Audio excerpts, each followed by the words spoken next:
Este es un programa VTR. Estamos en tu ciudad, miramos tu realidad. Panorama Chile, la voz de las regiones. Hablar de energía hoy no es lo mismo que antes. La energía eléctrica se ha convertido en un tema clave, no solo porque Chile tiene particulares ventajas competitivas con otros países del mundo, porque tiene un desierto que irradia un montón, ¿verdad? Tiene también la capacidad de desarrollar otro tipo de energías como la eólica o la maremotriz, la geotérmica. Tiene un gran potencial en energías renovables no convencionales, lo que está muy de acuerdo con hacia dónde va el mundo hoy. Pero estas ventajas también hay que mirarlas a la luz de otros filtros, como por ejemplo, de qué forma en materia energética nosotros podemos ver también cómo se manifiesta la desigualdad. La vulnerabilidad energética es hoy día un tema que debemos considerar, sobre todo cuando tenemos prácticamente todo el sur del país contaminado por leña gravemente, con una población que está siendo muy afectada por este tema y que podría encontrar una solución justamente en nuestro potencial de energía eléctrica. La energía eléctrica va a modelar las ciudades del futuro. Sobre esto y otros temas es que hoy día queremos hablar en este capítulo que ahora comienza.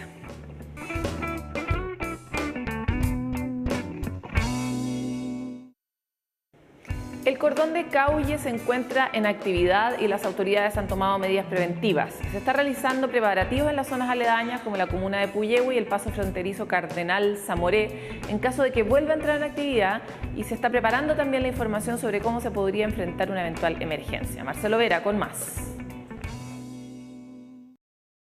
Desde hace algunas semanas, los organismos de emergencia de la región de los lagos se encuentran atentos a la actividad del complejo volcánico Cordón Caulle por un cambio en su actividad sísmica. Lo importante es que han aparecido, y eso bien dice el informe, sismos híbridos. ¿Qué significan los sismos híbridos? Son aquellos que tienen una componente de fracturamiento de roca y también tienen una componente de circulación de fluido.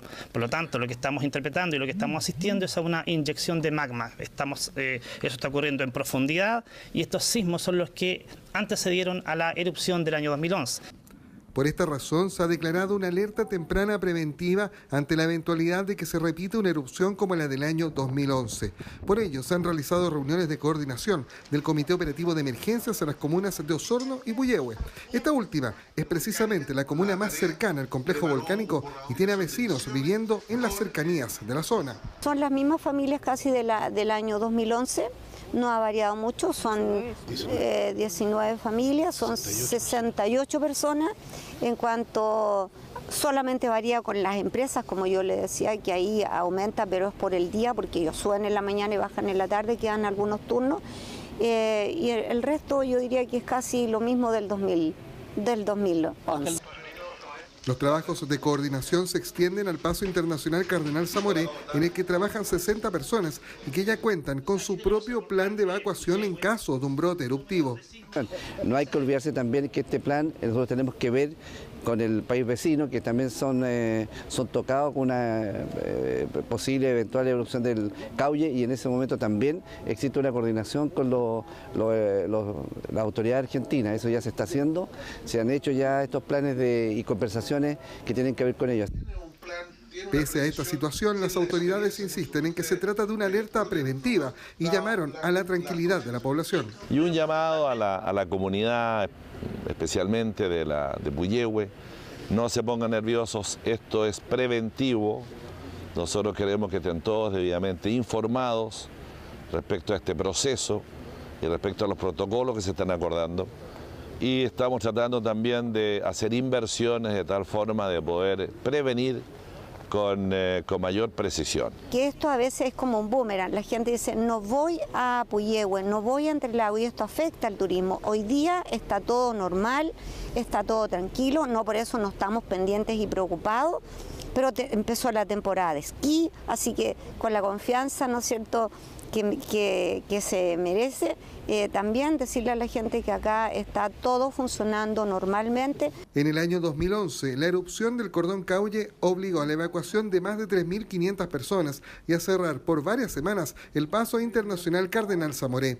Marcelo Vera, Panorama Chile. A más de un año de iniciada la investigación que intenta explicar la extraña enfermedad responsable de la muerte de ejemplares adultos y jóvenes del denominado pino araucano, en la cordillera de Nahuelbuta, una de las hipótesis es estrés ambiental que predispone a estos ejemplares a la acción de agentes que antes eran inocuos, pero que en esta condición de la Araucanía podrían ser letales. Karin Hillman con el reporte. Hace un año, un grupo de expertos de la Universidad de Concepción y la empresa CMPC iniciaron una investigación para intentar entender la extraña enfermedad que afecta a las araucarias y que ha provocado la muerte de ejemplares adultos y jóvenes en la cordillera de Nahuelbuta. Una de las hipótesis es un estrés ambiental que predispone a estos ejemplares a la acción de agentes que antes eran inocuos. Estos últimos años han habido fuertes sequías, ya estos últimos 6-7 años, en la zona centro-sur del país, y eso podría haber gatillado que ciertos patógenos o insectos hayan aumentado en su población y hayan generado estos daños, ¿no es cierto?, en la parte del follaje de la araucaria, en las ramas, como también atacando eventualmente algunos hongos de suelo, de raíces. Un ejemplo de esta problemática es lo detectado dentro de las 2.460 hectáreas que mantiene CMPC en algunos sectores monitoreados en Troncal Alto, donde cerca del 70% de los ejemplares presenta muerte de ramas con diferentes niveles de severidad. Lo que pasa en este caso es que Araucaria está siendo sometida a un clima, falta de nieve, exceso de temperatura, falta de precipitaciones, que lo que hace en realidad es que debilita a Araucaria y por lo tanto es capaz de sentir la presión de agentes tales como hongos, insectos o bacterias que si bien antes siempre han estado, ahora tienen un mucho mayor efecto sobre Araucaria, pudiendo llegar a ser letales. Durante el estudio, los investigadores hallaron en las muestras un microorganismo semejante a los hongos, el cual tiene un gran poder destructivo en bosques nativos y que ha sido encontrado en Australia, Estados Unidos y en países del sureste asiático. Si bien se trata de una amenaza para el pino araucano, los estudios no permiten catalogarlo aún como el patógeno responsable. Aparentemente hay una cierta relación en la presencia de este organismo y la mortalidad de plantas o la severidad de la mortalidad. Pero también no podemos descartar los organismos de la parte aérea y por lo tanto estamos obteniendo esos organismos y ahora pasamos a una segunda fase. Esa fase consiste en inocular, es decir, cumplir con los postulados de Koch, que se llama, ¿no es cierto?, en fitopatología, que es tomar estos agentes y posteriormente inocularlos en la especie, una especie, en este caso plantas, no podemos inocular árboles, plantas cultivadas en vivero, que nosotros tomamos estos hongos y los confrontamos con las plantas y vemos si se desarrollan síntomas o en el fondo si se enferman las plantas. Actualmente el daño foliar ya afecta al 93% de las 322.000 hectáreas de araucarias que existen en Chile y de ellas el 1% ha muerto. Una amenaza que ha encendido las alarmas para proteger a esta especie milenaria, por lo que los investigadores iniciarán en los próximos meses una segunda etapa de estudio con la esperanza de que este árbol tenga la capacidad de adaptarse a condiciones cambiantes y pueda defenderse de forma autónoma. Desde Concepción fue el despacho de Maggie Navarrete y Karin Hillman para Panorama Chile. Llega la hora de revisar los titulares de los diarios ciudadanos de la red Mi Voz. Energía limpia es lo que genera el proyecto fotovoltaico de una planta de alimentos y productos culinarios en la región de O'Higgins. La fábrica, que está ubicada en San Fernando, funciona con más de 300 paneles solares. Las autoridades llaman a que este ejemplo lo imiten otras empresas. Conoce este y otros detalles en elrancaguaso.cl. Más de 110.000 personas en la región de Biobío se verán beneficiadas con el nuevo convenio, impulsando el uso del tren central que permitirá a la comunidad de la región mejorar su conectividad y disminuir los tiempos de traslados entre el trayecto Santiago-Chillán. Si quieres conocer los detalles de esta buena nueva, anda al consecuente.cl. En la región de la Araucanía lograron un compromiso para llevar a cabo uno de los principales ejes de la ruta energética. Algunas de las acciones que realizarán es la regulación de los biocombustibles sólidos, promoción en la producción y consumo de pellets, entre otros. Todos los detalles en laopinión.cl. Nosotros ahora sí vamos a entrar en el tema de la energía, que es algo que tenemos tanto por crecer y tanto pendiente en este país, así que no se vaya, que seguimos en Más Panorama Chile.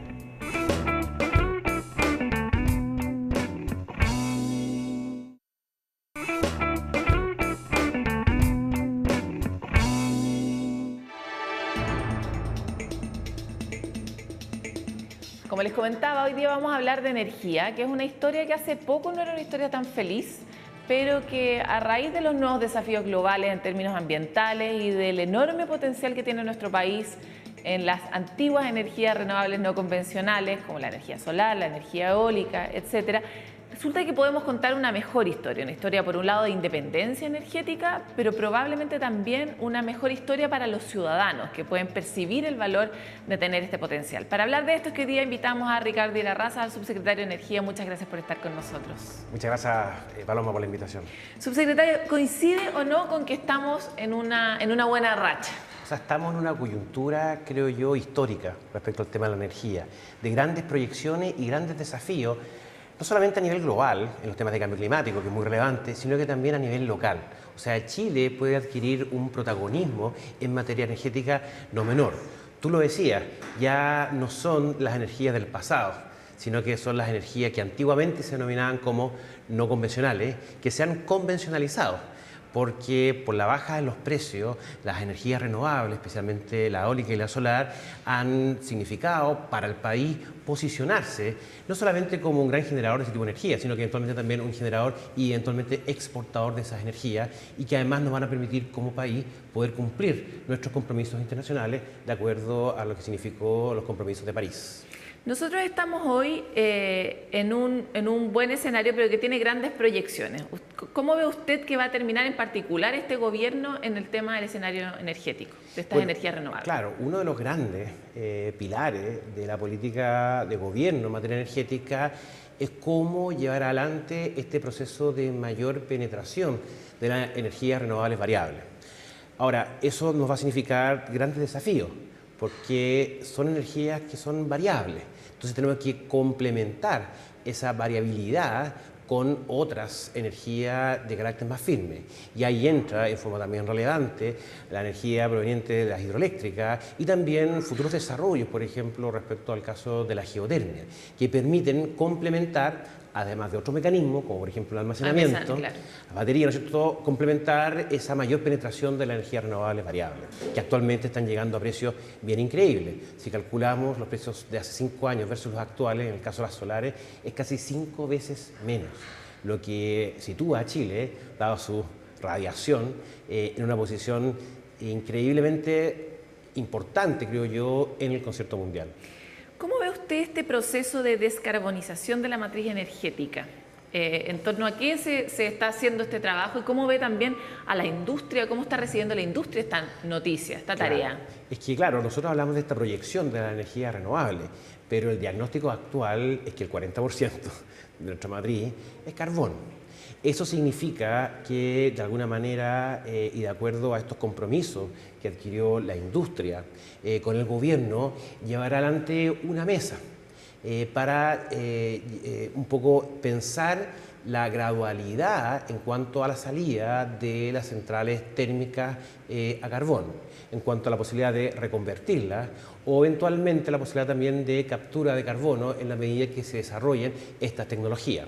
Eso ha significado llevar adelante esta mesa, invitar a los actores, que es la industria, invitar también a gente del mundo ambiental, para discutir las distintas problemáticas en un tema que en el fondo se ha transformado en un gran ejercicio de sustentabilidad.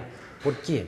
Porque en ese ejercicio de sustentabilidad, que básicamente significan los 3 pilares de la sustentabilidad, lo ambiental, lo económico y lo social, estamos en este proceso de descarbonización que tiene implicancias económicas, ambientales y sociales. Pensemos, por ejemplo, el caso de Tocopilla, en que la principal actividad económica tiene que ver con las termoeléctricas, pero también cómo nos hacemos cargo del tema social. Son temas que son muy relevantes y que necesitan políticas públicas, trabajo intersectorial dentro del gobierno, con la industria, con los municipios, con todos los actores. Aparte, como que ya no se puede optar mucho, ¿no? Como que hay que ir para allá porque es un compromiso que tenemos medio globalmente. También las personas ya no estamos muy dispuestas a pagar los costos de estas matrices más sucias, ¿no? Efectivamente, hacia allá vamos. Están los compromisos. Además que yo creo que los compromisos de París, el compromiso que envió Chile, son revisables cada 5 años. O sea, cada vez se van a hacer más estrictos. Entonces, evidentemente, estamos en un proceso de cambio de la matriz hacia una mayor electrificación y que nos significa grandes desafíos. de todas maneras. Subsecretario, quisiera avanzar sobre una línea que de alguna forma describe tristemente la historia de Chile en muchos ámbitos, que es la enorme tasa de vulnerabilidad, particularmente de desigualdad que tenemos en muchos sectores de nuestro país. ¿Es la energía una oportunidad para reducir las brechas o no? ¿Dónde ve usted las oportunidades y en qué se manifiesta particularmente la vulnerabilidad energética? Es que cuando hablamos de energía, hablamos de desarrollo. Y no solamente un desarrollo, por así decirlo, económico, sino que un desarrollo que impacta directamente la calidad de vida de las personas. En ese sentido, la energía como tal está llamada a constituirse en un capital que le permita a la gente muchas veces poder salir de la pobreza. Entonces, por eso es tan importante poder detectar a nivel nacional, bueno, todas aquellas situaciones que hemos denominado de vulnerabilidad energética. ¿Qué significa aquello? Bueno, todas aquellas personas que no tienen electricidad o eventualmente tienen un acceso parcial a electricidad o eventualmente de fuentes contaminantes. Bueno, ¿cómo de alguna manera podemos llegar a esa gente? En los años 80 se construyó el mapa de la extrema pobreza, que permitió focalizar las políticas públicas. Justamente lo que queremos hacer ahora, y respecto al tema de la energía, es esa suerte de hipótesis que existe, concretarla.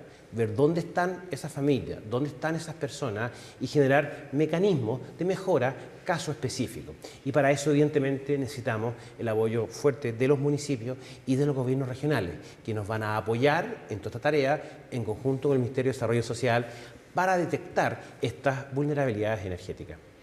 Me gusta que haya mencionado al Ministerio de Desarrollo Social porque justo iba mi siguiente pregunta a hablar sobre esta suerte de multidisciplinaridad que usted mismo encarna. Usted tiene un gran expertise medioambiental y está hoy día en el campo de la energía y trabaja con el Ministerio de Desarrollo Social porque de alguna forma el mundo tampoco ya permite escenarios de un solo paradigma.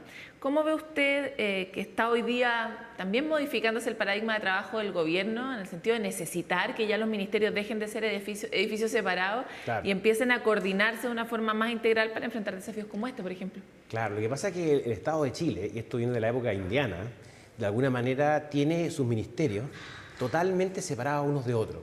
Y esto tiene una lógica presupuestaria, porque cada ministerio tiene su presupuesto. Y muchas veces puede haber situaciones de duplicidad, aunque falta coordinación. Uno de los primeros elementos que significó un rompimiento respecto a esta suerte de sitios estancos, ministerio por ministerio, fue un consejo de ministros que se creó para la sustentabilidad, que fue la reforma de la ley 19.300, que es la de medio ambiente, el año 2010. Se crea este Consejo de Ministros para la Sustentabilidad en que están los ministros del área productiva, por así decirlo, minería, energía, obra pública, etcétera, pero también los de protección, medio ambiente, salud y otros. Y ellos no solamente conversan, sino que generan acuerdos que son vinculantes, resolutivos, que tienen que implementarse, pero ya no en una lógica ni productiva ni de extrema protección, sino en una lógica de sustentabilidad, o sea, compatibilizando lo ambiental con lo económico y con lo social.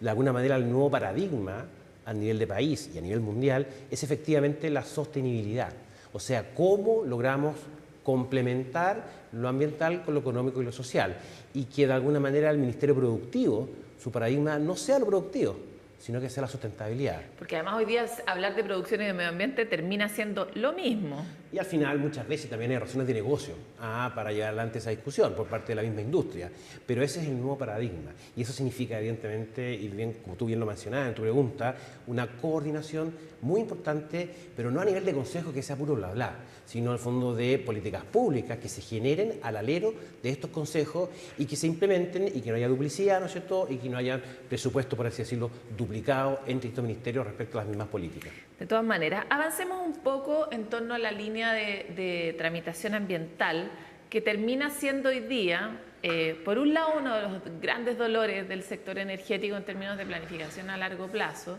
y por otro lado, una de las grandes urgencias para resolver, porque además, como decíamos, ya el paradigma cambió para las mismas empresas. Entonces, ¿cómo ve usted que está hoy día el sistema de evaluación ambiental para asegurar la inversión a largo plazo en el fondo en el país, que es algo que necesitamos, y cómo eso se compatibiliza con esta mirada medioambiental, etc.? Muchas veces la industria lo que pide es que los plazos para la evaluación ambiental sean menores. Ahora, muchas veces también hay culpa a la misma industria, porque quizá los estudios de impacto ambiental no tienen la calidad suficiente, que significa muchas veces que proyectos sean rechazados o que de alguna manera los plazos se alarguen. Entonces, ¿cuál es el objetivo final? Es que si nosotros queremos disminuir los plazos de evaluación ambiental, el ideal es ser muy exigente en cuanto a la calidad de los estudios de impacto ambiental que se presenten y también a que no exista conflictividad en esa evaluación ambiental. Y es por eso que uno de los puntos centrales de este ministerio, y evidentemente desde la perspectiva de los proyectos energéticos, es cómo disminuir la conflictividad, porque disminuyendo la conflictividad vamos a mejorar los plazos de evaluación. Vamos a tener proyectos no solamente más sustentables o más ambientales, sino que también mejores proyectos. O sea, nosotros estamos más bien por los buenos proyectos, más que por los proyectos que salgan más apurados. Y en ese sentido, lo que hemos pensado, y generamos un programa dentro del Ministerio que se llama Más Energía, es cómo ver estos temas en 3 momentos. Un momento previo al ingreso al sistema de evaluación de impacto ambiental, durante la evaluación ambiental y después del permiso ambiental final que se llama la resolución de calificación ambiental. Entonces, antes de que el proyecto ingrese al sistema, nosotros lo que proponemos a las empresas para que lleven a cabo es un relacionamiento previo con las comunidades y con las metodologías propias del Ministerio, para que ojalá de ese relacionamiento previo se puedan tomar decisiones que van a impactar después en el estudio de impacto ambiental que se presente en el sistema. Por ejemplo, yo voy a la comunidad y le pregunto a la gente, bueno, ¿cuáles son sus inquietudes? ¿Cómo verían ellos que un proyecto se estableciera en este lugar? Y quizá la comunidad indígena va a decir, oiga, no se establezca en ese lugar porque hay un cementerio indígena. Quizás yo no me había percatado, ellos lo sabían, pero eso me puede permitir a mí, como empresa, modificar el proyecto. En esta escala y no más adelante. Exactamente. Cuando haya entonces, muchos recursos invertidos, mucho tiempo. ¿Cuál es el efecto de eso? Disminuye la conflictividad durante la evaluación, porque durante la evaluación es muy difícil hacer modificaciones a los diseños de proyectos. Ok, micro pregunta porque se nos acaba el tiempo, pero ¿a usted le parece que el sistema actual puede colaborar no solo con hacer una buena evaluación, sino además con reducir el 25% del tiempo, aunque uno pusiera mucho foco ahí, aunque agregara una etapa antes? Claro, el foco justamente es que disminuye la conflictividad porque eso nos disminuiría los plazos de evaluación. Pero necesitamos una reforma institucional mucho más grande. Por supuesto, y por eso yo soy muy partidario de la reforma que está llevando adelante el Ministerio de Medio Ambiente en cuanto a la reforma al sistema de evaluación de impacto ambiental, eliminando las instancias políticas, como por ejemplo el Comité de Ministros, y fortaleciendo lo que es la tecnificación del sistema de evaluación de impacto ambiental y haciendo obligatoria una etapa previa al sistema de evaluación de impacto ambiental, que es este relacionamiento temprano con las comunidades. ¿A usted le parece que ese sistema debiera estar financiado por el Estado o como lo está hoy día por las empresas de alguna forma, los estudios y todo eso? Mira, es una discusión yo creo que en curso, pero todo va a depender del tipo de sistema de evaluación de impacto ambiental que tengamos. Porque en la actualidad, como el sistema es muy masivo, prácticamente cualquier proyecto ingresa al sistema de evaluación de impacto ambiental, que el Estado asuma ese costo, ¿no? Es un poco, no está en la órbita propia de lo que el Estado puede gastar actualmente. Ahora, si nosotros tenemos más bien un sistema de evaluación de impacto ambiental fundado en proyectos que generan un riesgo real, bueno, eventualmente, ¿no es cierto?, el Estado podría propender a pensar en esa posibilidad. Subsecretario, se nos acabó el tiempo, nos quedaron como 3 temas pendientes, pero lo volveremos a invitar para hablar de estos temas. Excelente. De energía. Muchas gracias, Paloma, por la invitación. Muchas gracias a usted. Nosotros tratamos de iluminar esta conversación sobre la energía, que de alguna forma todavía no manejamos bien ni los ciudadanos ni los distintos tomadores de decisiones para poder estimular una aceleración en nuestro ingreso a esta matriz más limpia, pero también aprovechar como consumidores, como parte de este país, las ventajas que pueden tener estas energías para nuestro propio desarrollo, para poder saltar más rápido ciertas brechas. Hasta aquí llegamos con esta conversación, nos vemos en otro capítulo.